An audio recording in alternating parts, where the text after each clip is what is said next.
I don't really have a good intro this week, so I'm just going to go over the highlights. Last week I said that this week would be my own list of Atlas games that I'd like to see ported, given the news of Raidou getting re-released, so here's that list. Let's start off this list with the game that I feel is the most likely in Digital Devil Saga.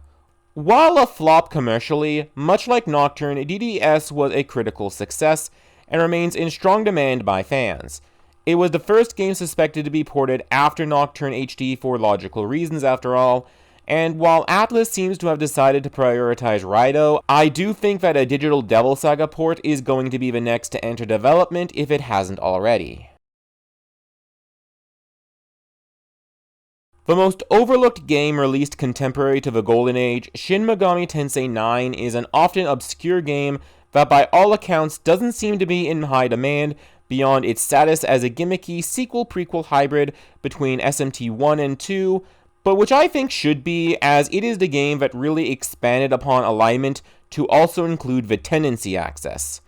Context about the alignment spectrum often absent in most games, with Shin Megami Tensei 4 Apocalypse being the only exception, and let's be frank, that game blatantly tried and failed to be the nuanced story, contradicting its own stance on finding a middle ground by shamelessly favoring the light ending while seemingly believing otherwise. Go play Devil Survivor 2 if you want a game that actually contrasts the merits of collectivism versus individualism with an actual middle ground ending or a chaotic denial to the notion.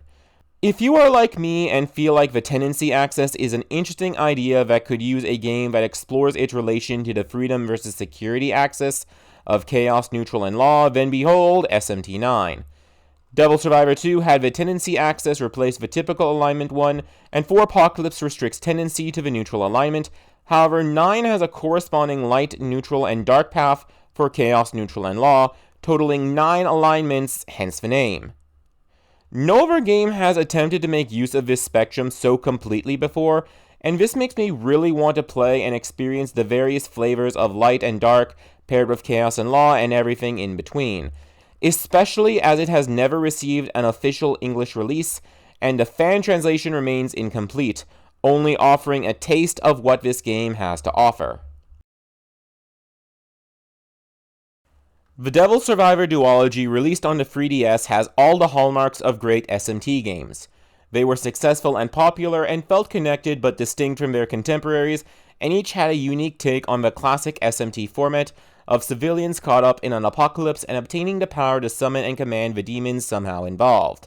What's more is that unlike Etrian Odyssey, Persona Q, or Trauma Center, Devil Survivor 1 and 2 don't feel as harshly tied to the 3DS, as they didn't make use of a touchscreen in gameplay or have multiple screens in presentation.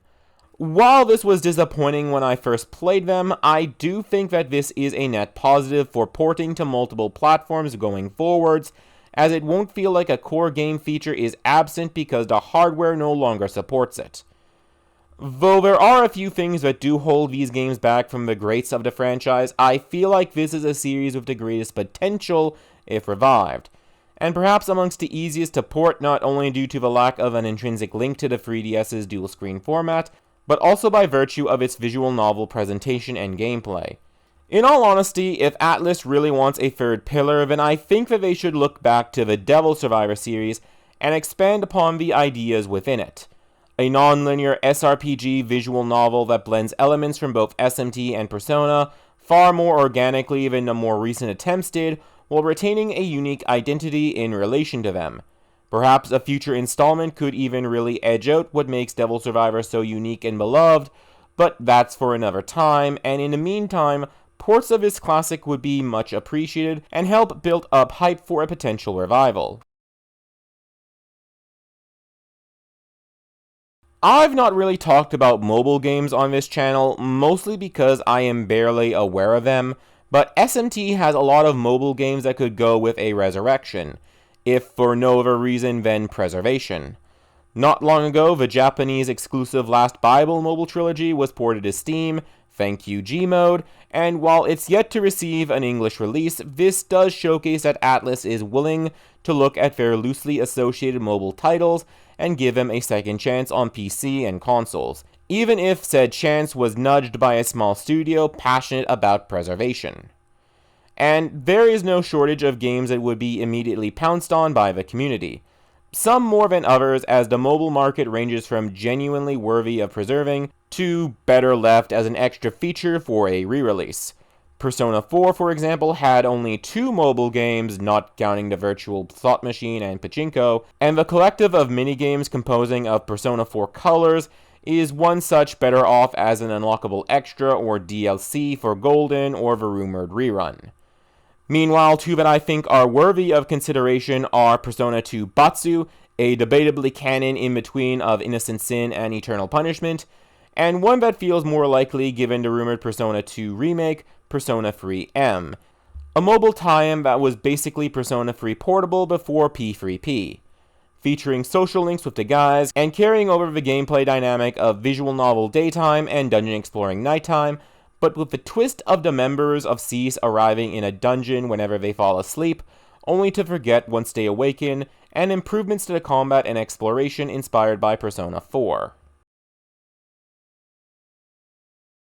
I'm going to veer off of SMT a bit for the penultimate pick of this list, as Atlus, while primarily known for this influential, if niche, series, has made a multitude of other games that could use a fresh chance at an audience, or at least preservation. Typically, these exist as one-off experiences with an enhanced re-release later on, such as Makin and Catherine, but there was one that managed to spin into a series by itself, and that was Trauma Center, a surgeon simulation series that's similar to Megami Tensei's Rabid mythology base, managed to attract the love of human body enthusiasts to the point of being featured in science museums. While I would prefer a new entry on consoles, as I really think that haptic feedback on the PS5 could be a really cool feature to take advantage of the concept in delivering real-time feedback during surgeries,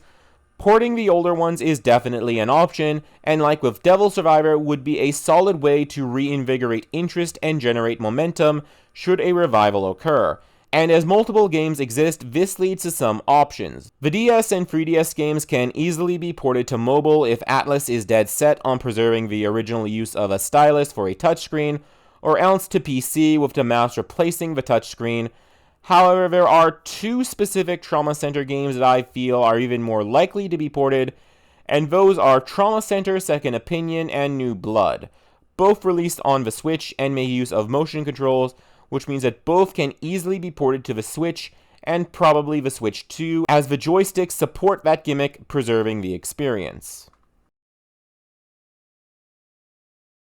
While there are many other games in the series that I'd love to see ported, few can be said to be as deserving as one of the most acclaimed and beloved games in the whole series, Shin Megami Tensei Strange Journey. Originally developed while Atlus was in the process of becoming a subsidiary to Sega, Strange Journey was developed with a very real danger that it would be the last SMT game, and as such was made to be a tribute to the classic 90s titles. A first-person dungeon crawler with many of the gimmicks and gameplay aspects lost to time since the move to 3D, set against a story of apocalyptic proportions as the world superficially unites to stop its destruction by a force directly caused by the toxic and stagnant world order.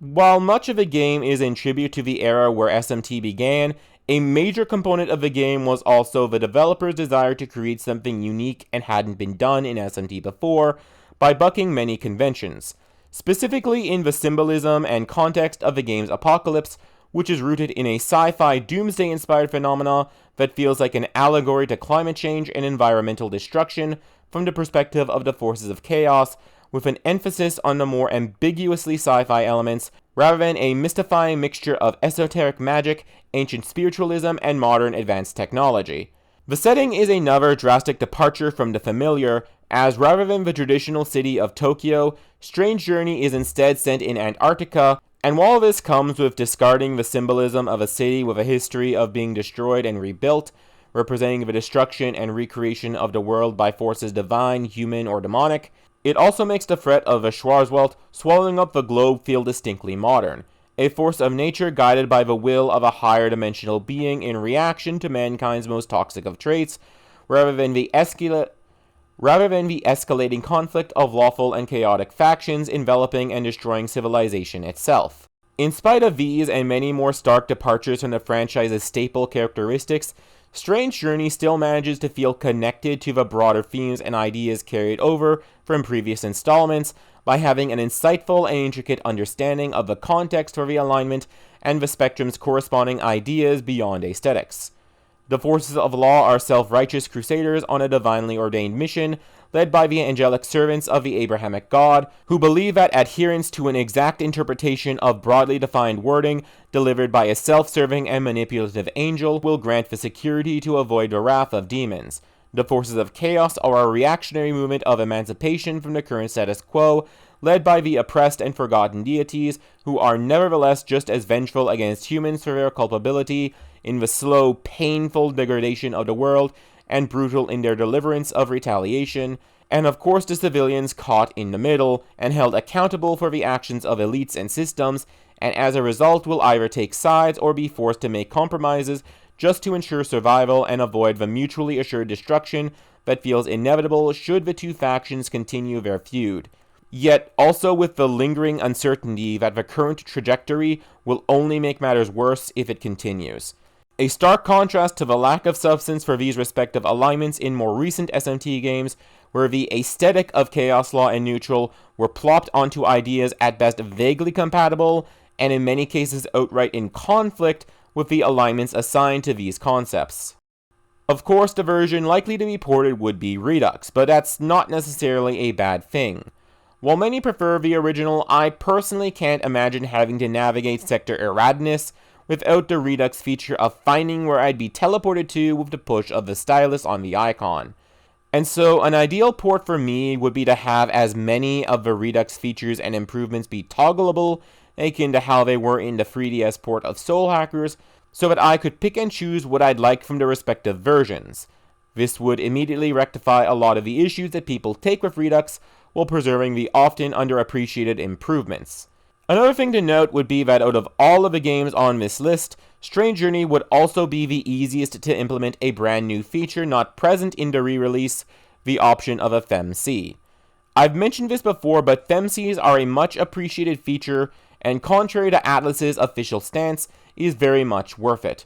Look no further than the fact that the FemC options are implemented by fan-made mods within weeks of a game's release, to showcase the demand and passion that people feel for this feature. And as a game driven by a first-person perspective and primarily composed of 2D art, a change that would be admittably drastic in many other titles would be fairly easy in Strange Journey, especially given the minimal voice acting changes this would also entail as well. Whenever this specific topic comes up, a lot of people will voice their displeasure at the fact that while the voice acting was implemented in Redux, no English dub was ever added. The voice acting is all done in Japanese, and while I personally feel that this is a feature, not a shortcoming to the game, as I always prefer the Japanese voice track whenever I get the option, and found the absence to be very frustrating in the games from before this became the standard. With the FemC option in mind from the beginning, a new English dub can be added, and more importantly, the script and voice acting can be adjusted and recorded accordingly to account for the diversity of player options, making this game the most reasonable one to request this feature to be added. And this potential, when combined with this game's quality, makes it the most worthy of an HD port, in my opinion. And that's the video. I'm drawing a blank when it comes to the outro, kind of like I did with the intro, so I'm just going to leave it there. On screen now is some video recommendations, one from me, one from the algorithm, and I will see you next week.